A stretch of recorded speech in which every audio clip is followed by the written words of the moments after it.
Біз Мәншүк Мәметова тобына келдік. Бұл жерде ұжымдық жұмыс болады. Ұжымдық жұмыста біз барлық балаларға сұрақтар береміз. Бұл жерде әрқашан күн сөнбесін деген әдіс тәсіл пайдаланылады. Кәнекей бастайық. Кім сұраққа жауап береді? Қадыр Аян жауап бере ғой.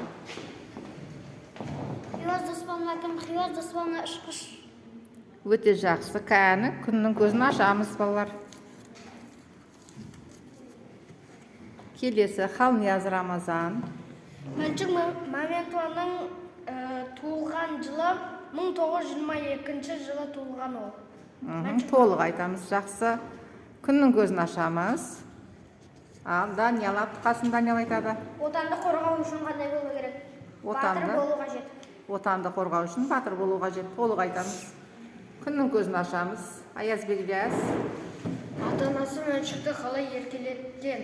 Ата-анасы Мәншүкті моншағын деп еркелеткен. Өте жақсы. Күннің көзін ашамыз.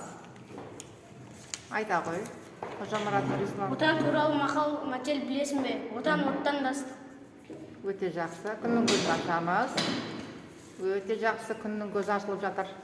Мырзакарин Нұрислам айтады. Мәншүк Мәметова соғыста қандай қару пайдаланды? Мәншүк Мәметова соғыста пулемет қаруын пайдаланды. Өте жақсы.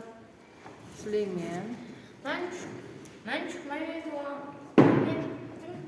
пайдаланған қару қалай аталады? Мәншүк Мәметова пайдаланған қаруының аты пулемет Максим. Өте жақсы. Ал Каршибек Мұхаммед айтады. Мәншүк Мәметова пулеметші болған. Өте жақсы. Күннің көзін ашамыз. Күннің көзін ашамыз. Абай Рамазан.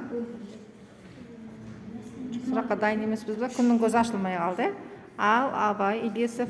Бейбіт күндегі Мәншүкті қалай сипаттар еді? Бейбіт күндегі